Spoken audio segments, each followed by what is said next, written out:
Welcome to the Baseball Insiders. I am Adam Weinrib, joined as always by Fansided's MLB Insider Robert Murray. Hope you enjoyed your holiday weekend. We spent it working the rumor mill. It's time to parse through what's real, what's not, as we do every Monday when we wake up to a fresh slate of rumors dropped over the weekend. Just 3 weeks until the trade deadline. Monday, July 8th. Robert Murray, it is good to see you. Let's separate some fact from fiction.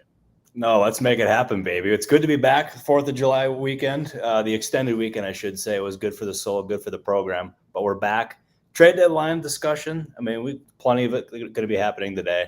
Feels like we have maybe a little bit more clarity, so that's always encouraging. But Adam Weinrib, how are you, good sir? I am good.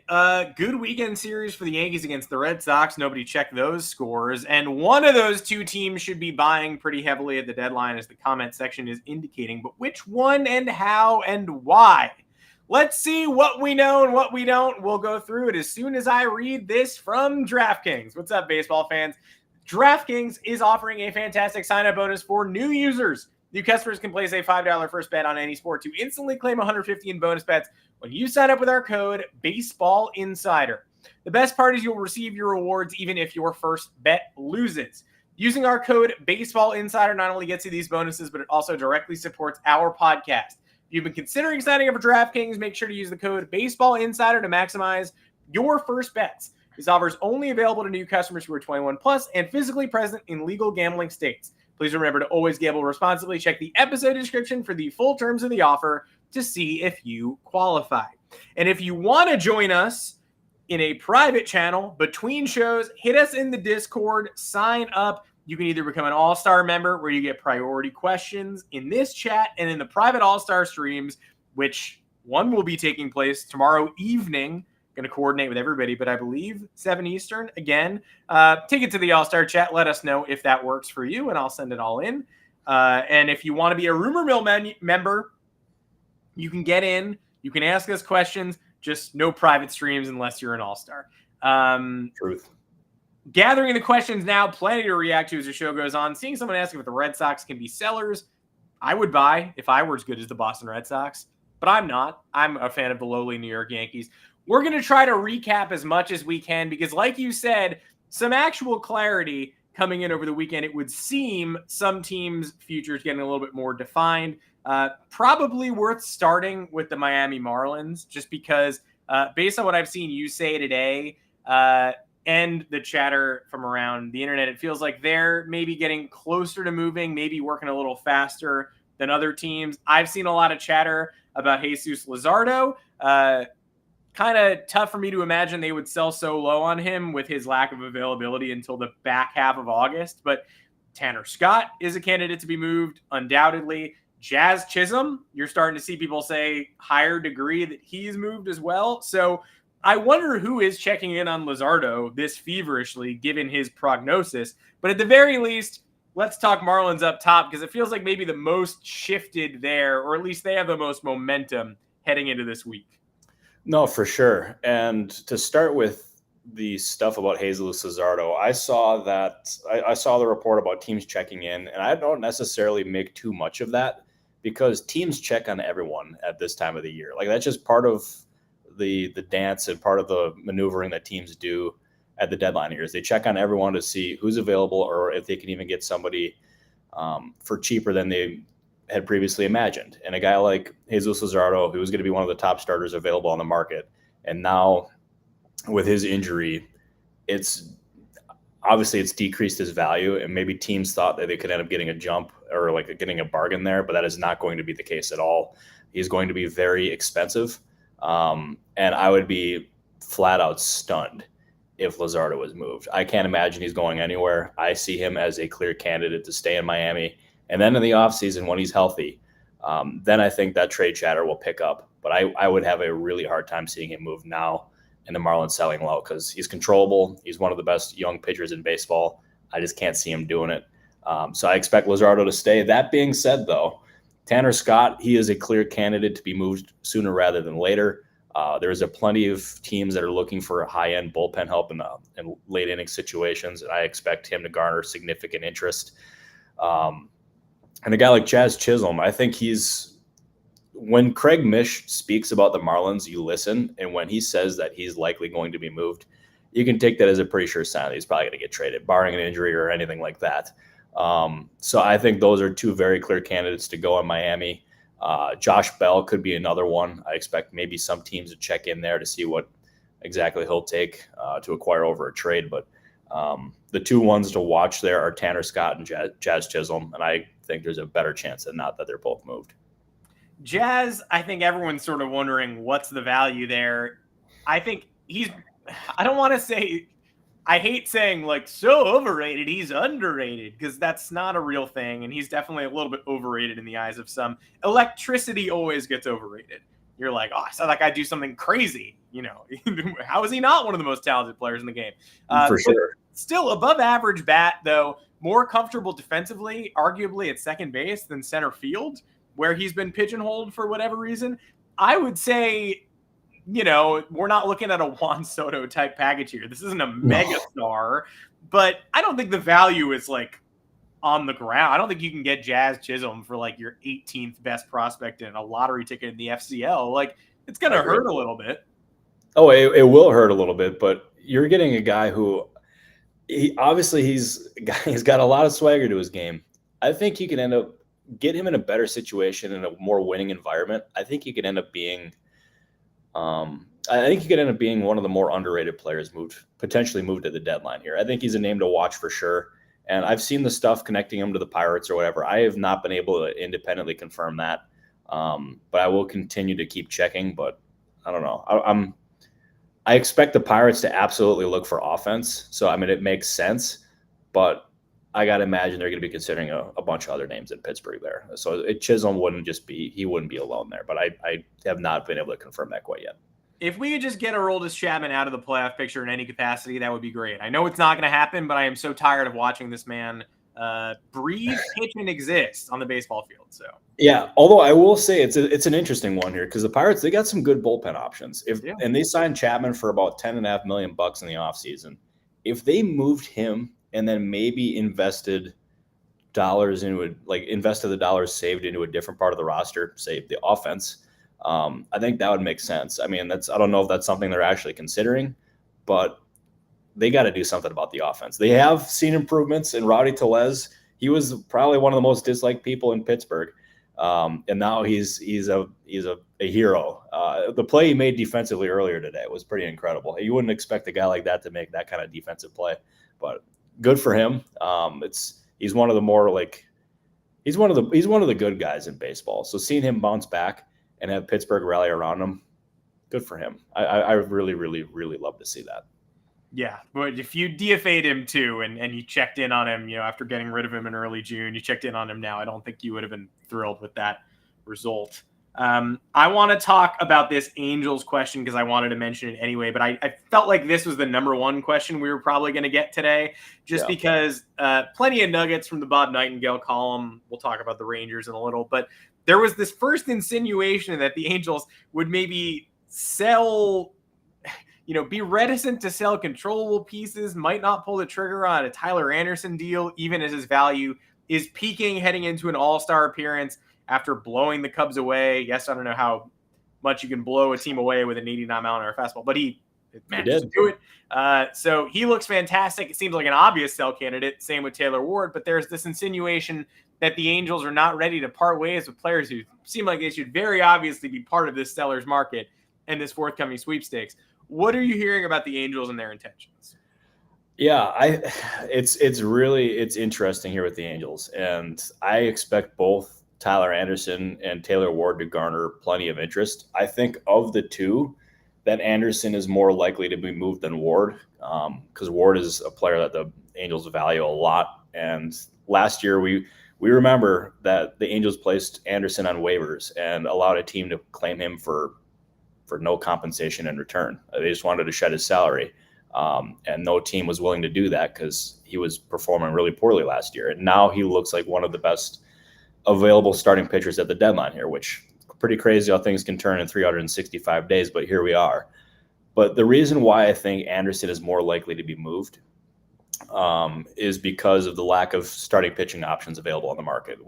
There's so many different players who have been taken off the market. You can specifically look at it. The team like the Miami Marlins, they obviously had some of the top candidates to be moved, and now they're probably going to hold on to a bunch of them.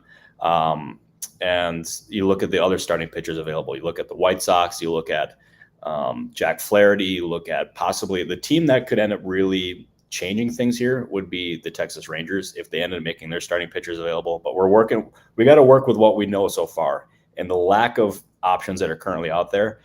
The Angels can end up getting more in return for Anderson than they had previously imagined, considering the shortage on the market. Plus, he's controllable for another $13 million for next year, which makes him even more valuable. I think the Angels would be really foolish not to sell high on him and get something in return for him, because you could probably get something pretty decent in return. So I think he's more likely to be moved. Ward's going to garner a lot of interest. The team, I will be adamant about this, the team that I think makes the most sense or makes a lot of sense for Ward is the Pirates. Mm-hmm. We'll see. But I think Anderson of the two is most likely to be moved. Well, let's see what happens after Anderson starts the All-Star game, gets that national spotlight. I'm partially kidding, but also he's going to get some exposure at the All-Star game. It's going to become all the more tempting for the Angels to deal. And you can't believe they would mess up an opportunity like this, but also I'd believe it about the Angels. We're going to get into some of these other team-specific comments in a little bit. But I do want to transition from the Angels to the Rangers, because our last show, we sort of flirted with what are these borderline teams that we'd love to see shake up the deadline, but they're not ready to sell quite yet. Robert got mad at me because I tried to bait him into saying he was rooting against a team, and I would never do that. But obviously, I want to see Max Scherzer on the block. I want to see Nathan Eovaldi on the block. I want to see the Rangers dangling the guys who led them to a championship last year onto this market that's become a little stagnant beyond Crochet, beyond this Luzardo wild card.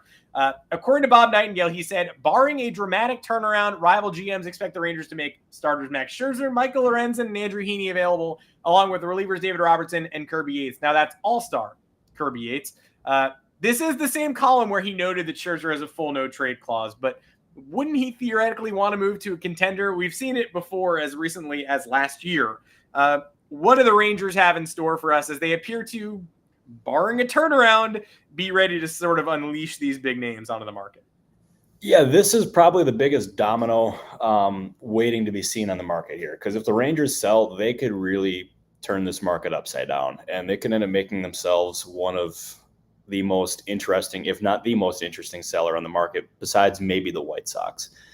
And to start with Max Scherzer here, I think the fate basically rests in his hands. If he's got a full no trade clause, and if he wants to be moved, then he'll probably be moved. If he doesn't want to be moved, then he definitely won't be moved. But he's a guy that's, you can make the case for both different arguments here. He's been moved previously at the deadline a couple times, and you got to imagine he's probably not in a hurry to get moved again, and have to force his family to move across the country potentially, or just even to a different city, because that's a lot on a player and a family, let alone having that happen a few times. On the other hand, his career is getting closer to the end. You got to just be real about that, because that's just the current situation that Scherzer's in now. He's in his upper 30s, one of the most dominant pitchers in recent baseball history. And you got to imagine he's going to want a chance at winning another ring. And if the Rangers if they keep falling out of playoff contention here, because they're currently 7.5 games back in the wild card in the American League, then maybe he's more inclined to be moved to a contending team. So we'll see ultimately if that happens, but the fate for him just rests on his shoulders. But if the Rangers do ultimately decide to sell, you can look at, their starting pitchers. Nathan Eovaldi would make sense. He'd garner interest. John Gray, maybe. Andrew Heaney is on an expiring contract as well. You have other relievers like a David Robertson or a Kirby Yates. They got other relievers as well. They even have some pieces on offense who will attract some interest as well. It's just, they have so many different trade pieces that would make an impact on this market. They could end up really setting themselves up for a more successful and young future if they ended up going in that direction. I'm still not sure, especially since the Rangers, they have Chris Young on an expiring contract running their baseball operations. They have Bruce Bochy as their manager, who's going to be a surefire Hall of Famer. And you'd think they'd want to you'd think they'd want to maximize the window of having Bochy at the helm there. So we'll see. I'm still skeptical, but the Rangers to me are the biggest domino and the biggest wild card here. And the next couple of weeks are going to be fascinating to watch to see how this plays out. I am fascinated. I also like the idea of Corey Seager and Marcus Semien to the Yankees. Let's make it happen. Let's just revamp the whole infield on the fly. Unfortunately, the Yankees have Anthony Volpe, so can't pursue a high-dollar shortstop like Seager. Nice try, though, Zach. Just kidding. Using Brian Cashman's logic against him. We'll see what happens there. Good on the comment section as well, noting this connection that Jim Bowden posed between the Phillies and top center field candidates like Robert Jr. or Cody Bellinger, because I wanted to ask about Nightingale's report noting that the Phillies were eyeing Brent Rooker. That was a connection that we were already going to talk about. So big bats seem like a possibility for Philadelphia. Not that they don't have a thunderous lineup already, but they've proven they're always willing to get better. They always want to continue to beef up. And on the Fox Saturday night broadcast of Phil's Braves, they made sure to note that Rob Thompson seems very satisfied with their current closer by committee situation. And why wouldn't he be? Matt Strahm and Jeff Hoffman both made the All-Star team. I don't think anybody saw that coming even 2 weeks ago, given how middle relievers are traditionally treated on All-Star rosters, but certainly not at the beginning of the season. Either way, Phillies could shake up the market. What do you foresee for their big moves? A big bat, a closer, or potentially both? I think the Phillies, if they want to, they could go out and acquire anyone that they wanted. They have the prospect capital to get it done. They have a need for another outfielder that would allow them to get would allow them to get even like a Luis Robert type if they wanted. So I think it makes sense. I don't necessarily think it's the most likely thing in the entire world, especially if the White Sox are going to just ask for the moon and back for Luis Robert Jr., which, I mean, considering his contract and how controllable he is, I think that is not out of the I would not rule out them asking for just a ton, just because they're in a position of leverage with him and they can hold out for the biggest potential deal possible. But I think he would make sense for the Phillies because they need a bat. And if there's one thing we know about Dave Dombrowski, he is not afraid of making a big move, and he's not afraid of dealing prospects to try to upgrade the major league roster if he deems the person or the player just too good to pass up. And Luis Robert would be that kind of player in my eyes. I know health has been an issue for him, but when he's on the field, he's one of the most talented outfielders in baseball. So I definitely think the Phillies are a candidate to make a big move if they want. I think closer or just a high leverage reliever situation there, I think they need to add somebody because we saw what happened last year with Craig Kimbrell. Kimbrell, it's not just single-handedly, but he played a big part in the Phillies not making it to the World Series because the Phillies were in position to beat the Diamondbacks in that series, and Kimbrell, he kind of pooped the bed.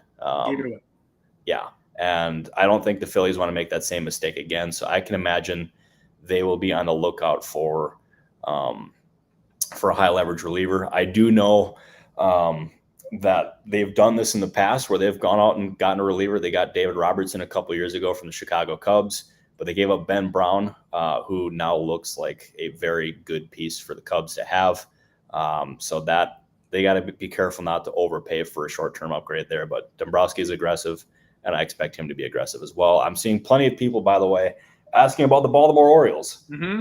I fully expect them to be involved in that starting pitcher market, and they can, considering their prospect capital, they can go out and get anybody. And I think a guy like Garrett Crochet makes a ton of sense for them. I've mentioned that before on this podcast, and I think something that has been forgotten about, or maybe forgotten is not the right word, but should be remembered, is that the White Sox and Orioles, they had plenty of discussions in the offseason about a Dylan Cease trade, and there's obvious familiarity between the both sides. They thought that, or there was some people who thought that they could line up on a deal then for Dylan Cease. They ultimately didn't, obviously.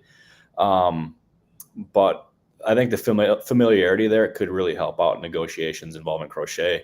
And if the Orioles want, they can outbid any team for him. So we'll see, but I think that makes a lot of sense there as the Orioles are clearly in need of starting pitching. And should we just talk about the Red Sox too?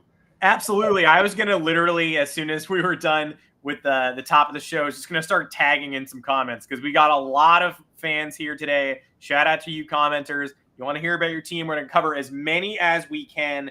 I'm going to get to MLB deadline news in a bit, but talk Red Sox. We should, because they're a quandary. Everybody wants them to buy. They've proven their worth investing in, as our friend of the show, Tyler Milliken, tweeted last night after they blanked the Yankees. Again, this is a good baseball team. The issue with the Red Sox is the fits aren't obvious. Outfield is stacked. Like I think the Red Sox just have to be in reinforcement mode rather than monster shakeup mode. I'll say something absurd, and I know this is ridiculous. With Kyle Teal coming up behind Connor Wong, do they consider selling high on Connor Wong? I know there's just not that much room. So Connor Wong is part of a Garrett Crochet package. Teal is part of a Garrett Crochet package. I mean, they're almost at Dodgers level where they've got top-notch catchers blocking one another. Obviously, you don't want to thin out your depth. That's why I know I'm talking out of pocket. But they're an extremely good team. I don't think they need to make a monster shakeup. But yeah, they should reinforce this team rather than tear down some rentals. No, for sure. And I think, because if I remember correctly, just because I saw an aggregation of this, and I want to make sure, because I believe it was the Sunday Night Baseball broadcaster. It was maybe it was Buster Olney. I can't remember who was being aggregated in this case, but they were quoting rival executives and saying that the Red Sox weren't sure what direction that they would go in. That to me is crazy. I mean, look, they're 49-40. And they're in a prime spot to make one of the wild card spots. And if they end up selling, that is a huge punch in the face to Red Sox fans. I call it like you see it.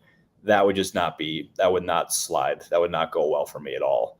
And it shouldn't go over well with Red Sox fans as well. To me, I think they're in a position where they can end up selling some of their rental players. I think a guy like Kenley Jensen would make plenty of sense for some of these reliever needy teams, but then going out and upgrading different parts of the roster, because this is possibly Alex Cora's last year in Boston. And you want to make sure you give him as much to work with, because they have not given him much to work with. Like the expectations in Boston before the season were low, and rightfully so after watching how they did not really invest into this team, but they've way over exceeded expectations. Alex Cora is a big reason for that. Give him as much to work with, so maybe you can make a surprise run at a World Series. I know that's like a very bold thing for me to say, but you have an opportunity here in what could end up being Cora's last year. Maximize it. Go for it. Like Red Sox ownership, just do it. I can't, like, I'm pleading, just go for it, because it would be good for baseball. Andrew Lee, no Padres news. Yeah, just because the Red Sox are a year ahead of schedule doesn't mean that you shouldn't go for it now. Andrew Lee, no Padres news. They're a year ahead of schedule, but you never know when that schedule gets off track. Baseball is not linear. When you are this, athleticism, check. Advancements in the pitching department, check. Strong enough bullpen to be able to withstand the loss of a Chris Martin, check. So reinforce an already good team. If you don't make waves, you're still probably going to be okay down the stretch, but anything you can do to maximize Cora's chances of postseason success, you should go ahead and do it, because I think we can confidently say, I'm not sure what the ceiling is, but good baseball team is a baseline, and then see what you can do from there. Absolutely, because they're a good baseball team right now. They're a good baseball team. They're over exceeding expectations. Just invest into this roster more, and maybe you'll get some of those Red Sox fans that were yelling at you. Maybe they'll start coming back when you start showing that you're serious about making this a World Series team rather than a fringe playoff team. It's not hard. Invest in the roster and people will come. It's legit. Like, everyone should understand that. It's shocking to me that the Red Sox ownership doesn't get that. Just like beating the Yankees these days, it's not hard. I'm going to go to MLB deadline news because he wants to credit me for a scoop. And by the way, MLB deadline news, any tagging you can do in an aggregation of my handle would be huge for my clout. So if you could just throw me a solid, that'd be fantastic. We could definitely pretend that this next scoop came from me. But MLB deadline news is right. We have not heard that much on the Minnesota Twins, who took care of the Astros the last two games. A lot of people talking about how the Astros are surging, and they are, but Twins look good this weekend. If Carlos Correa can survive this injury scare, they're in a good spot. Jose Miranda never misses, literally gets a hit every time he comes to the plate. Joe Ryan, AllStar snub. A lot of good mojo happening in Minnesota, but not a lot of chatter about the deadline potential there. Are you hearing anything about the Twins and the way they're positioning themselves right now out of the second wild card? Yeah, I mean, what a surge by them, because they're now in second place in that division, only 6 games back. Guardians are obviously having a very strong start to the year. Obviously, they're in clear position to buy here. I'm curious to see exactly how aggressive they're going to be, but there should be no doubt whatsoever they're in position to buy. So good for them, good for the Twins, good for baseball. That's sneakily like one of the more fun divisions in baseball. If you look at it, I thought it was going to be maybe one of the most, I don't know, uneventful. Yeah, I think that's probably a good description for it. Divisions in baseball. But if you look, you got the Guardians who are doing really well. You have the Twins that are doing really well, and then you got the Royals. I know it's been kind of a struggle bus for them lately, but I expect them to add a reliever at the deadline, a high leverage reliever at that, and that should be like a 3-horse race in that division, even though the Royals are currently 9 games back. Speaking of the Guardians making surprise waves, David Fry is somebody that I was ready to talk about as an all-star snub, because again, that's somebody who the fans want to reward. There's all this politics. Every team needs an all-star. Are you really going to give the Guardians this many all-stars? Is one of them really going to be a utility guy who started the season not in a lineup? And then lo and behold, Fry gets rewarded. So if you're ready to talk about Fry as a snub, no go. I was ready to talk about those Phillies relievers as snubs, etc. Pretty good job by Major League Baseball getting deserving players into this game. I think you can quibble with the Luis Arias spot. I certainly will, and I think that you will as well. But star power over perhaps a second-year standout. In terms of snubs, Yankee fan, I want to put my Yankee hat on. Why is Clay Holmes in this All-Star game? Exactly. 20 scoreless outings to start the year. Now his ERA is above 3 and his whip is above 1.3. Doesn't mean he's not a good pitcher. Doesn't mean he couldn't be a solid closer come, September in the stretch run. All-Star this year, I mean, Kenley Jansen more deserving, Craig Kilber more deserving, and it came out that MLB named him to the team instead of the players and coaches and his peers. Luis Gil had a bad 3 starts and then a fantastic one yesterday. If there's New York bias, which apparently there is because MLB forced Clay Holmes into this spot, why wouldn't they put the more interesting story in Gil on the roster? I don't understand why New York bias manifested with a solid to good closer on the roster instead of an exciting rookie starting pitcher. And speaking of New York bias, I think they got the Mets 100% wrong. But Pete Alonso, great baseball player, not an all-star this year. Christian Walker should be in his spot. Brandon Nimmo is an all-star. Francisco Lindor, who has never made the all-star team as a Met, should have definitely made it this year. Neither of them on the all-star team. I don't understand it at all.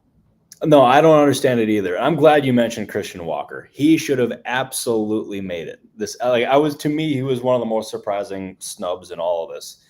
He's been awesome for the Diamondbacks this year, and we saw what he ended up doing against the Dodgers. Like he owns them. Not as much as I own Jacob Zanola, but he owns them. Of course. And yeah, it's. I mean, that being said, though, there's always replacements in the All-Star game, and we talk about snubs off the original roster, and most of these guys end up making it. But Walker should have made it. I thought what you said about the Mets was perfectly said. I also think a guy that should have made it too was Bryce Terang.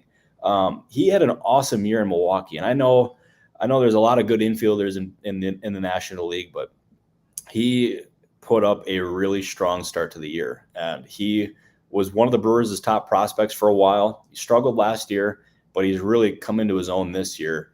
And we even saw a guy like Christian Yelich, who rarely speaks out. He was he was adamant that Terang deserved to make it, and rightfully so. I thought Terang should have made it, and I hope he ends up being a replacement because the start of the year that he had deserves more recognition because he's been awesome for the Crew. Yeah, we're going to see some replacements. Injuries always crop up. Some pitchers are going to throw Sunday. It looks like Logan Gilbert and Zach Wheeler are both starting tomorrow. So that would mean they're probably lined up for Sunday. That means they probably got to be replaced. That should solve the George Kirby thing. Easy to slot another Mariner in for Logan Gilbert. Wheeler will give way to another NL starter, most likely. We're going to see some names flip around here. But I would say MLB did an 85 to 90% good job here. They always do. It wasn't like I don't think we're going to see anyone in the MVP conversation who didn't make the All-Star team this year, except maybe Nimmo and Lindor, who you got to cross your fingers there for a potential last-second swap. Everyone's talking about Paul Skeens has the potential All-Star game starter here. And you're getting folks who are questioning it before it's even been announced. So hasn't been named to the club, right? Or has been named to the All-Star team, but we haven't named him a starter yet. And people are pre-reacting with anger to the idea that he hasn't earned it yet after 10 electric starts with 78 Ks and 59 and a third innings or whatnot. This is an honorific. We typically give the All-Star start to the pitcher who has captured the narrative edge this year, right? Clayton Kershaw got it at Dodger Stadium. Was Clayton Kershaw the best pitcher in the NL in 2022 at the break? No, but he was good enough that we all said, he's deserved this honor. He deserves it at home. Let's give it to him. It doesn't feel ridiculous. Is Skeens the runaway winner? Like, is he the only good pitcher in a field of NL also Rans? No, but has he been good enough that he deserves this opportunity to, on a national stage to show us something? I say absolutely. And I don't think 10 starts makes much of a difference to me. Give me Skeens. Give me Tarek Skubal in the AL. Let's have ourselves an electric factory in the first and second inning. I'm in danger of agreeing with you too much, Adam. But I think your starters are spot on there. And like Skeens should absolutely be the starter in the National League. And maybe some people will be like, oh yeah, he hasn't started enough. He hasn't been in the majors long enough. I mean, I hear you. I get it. But we want this to be the most exciting game possible. And Skeens throwing his splinker, throwing 100+ miles an hour and facing the American League's best and starting and representing the National League in this game would be freaking awesome. It'd be huge for him, be huge for Pittsburgh. I think, to me, it's not a no-brainer because there's obviously some very deserving candidates in the National League, but to me, he is a guy who absolutely deserves to be the starter in the National League. And that is a meteoric rise for him, considering, I mean, he was literally drafted first overall last year. And in a year later, he could end up starting for the National League in the All-Star game, which is absolutely crazy to think about. But he's been that good for the Pirates. His ceiling is about as high as anyone in recent memory. He should start. It would be electrifying. It would be everything this game deserves, and it would provide so much spotlight for this game, for Pittsburgh, for Skeens, that I think it's an opportunity that the National League or just even baseball in general can't ignore. Like, I think he absolutely deserves to be and should be the starter for this game. Yeah, if he made 3 starts, we wouldn't be having this conversation. But he's made 10. They lived up to expectations, and now I think this is an opportunity. You never know when this opportunity comes around again. Imagine if they had denied Dwight Gooden the All-Star start back in the day because he was too green. I mean, you never know when it's going to come around again.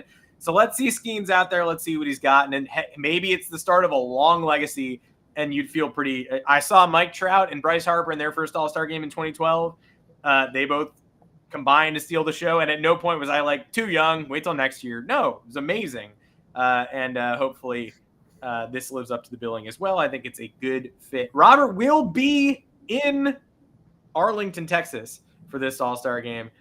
We are going to do a show with Robert in Texas and me holding it down at home. So keep an eye out next week for potential special scheduling to accommodate that All-Star break. One of the best times of year. A bunch of teams could use a reset.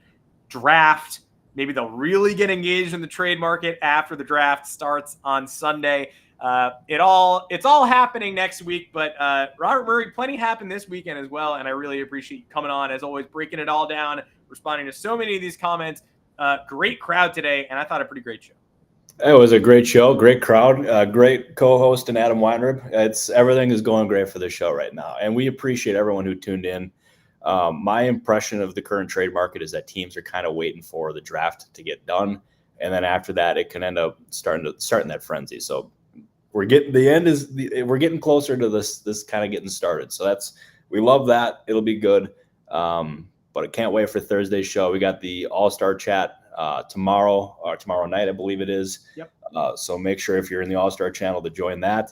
And if you're not even in the All-Star channel, make sure you join it because it's a good time. We have lots of fun. It's lots of unfiltered information that is thrown in there. So I could not recommend more, or just even joining the Discord as a whole, because it's a blast, great community. So that would be awesome if you did that. But if you're not in that and you're not going to be in All-Star chat tomorrow, we'll see everyone on Thursday. Adam Weinrib, I appreciate you very much. I appreciate you. Not a show without you. Literally could not do it. I'll check in with the All-Stars after the show, but perfect timing for the comment asking if we're still on Discord. Very much so. Would love to see you there. Pick your level. Again, All-Star channel, you get the private stream with us and priority in the comments. But Rumor Mill, still get to ask Robert and I questions in between shows, and you get to test out the waters a little bit, see if you want to join at the All-Star level. You might even get a Biscuit appearance. Not going to happen in this show, but tomorrow on the private All-Star channel, yeah, I think you'd probably see Biscuit. Spoiler alert, he got a Phillies bandana over the July 4th weekend. So you might want to see that. I don't know. I would if I were you. I would too. I want to see it now, but I got to wait for the All-Star chat tomorrow. Yeah, no good previews for you. You got to stick around and watch that tomorrow. Always a catch. But I couldn't recommend more for joining the All-Star chat, especially now that you can see Biscuit in the Phillies bandana. It's good. It's good content. It's good for the program. It's a good look on the kid as well. And again, anything to avoid repping the decrepit New York Yankees right about now, who have to make some serious decisions over the next couple of weeks. But if you're thinking about joining the All-Star chat, you only have one decision to make, and make it a good one. You'll see Biscuit. We'll see All-Stars tomorrow night. Everybody else on Thursday. Shout out to the commenters. Shout out to the Discord members, the day ones. We'll check you out. Same here, same time, 3:30 Eastern, Thursday. Recapping Monday, Tuesday, Wednesday, and rumors. And based on how much changes over the weekend, I'm sure it will be plenty. Oh, it's going to be lots. I can't wait for it. But Adam Weinrib, I appreciate you. Thursday's show is going to be a loaded one. And then the next time we talk to you, I will be in Arlington, Texas for the All-Star game. So let's get weird, baby. Miki, my favorite time of year. Thanks for joining, everybody. We'll see you right back here on Thursday.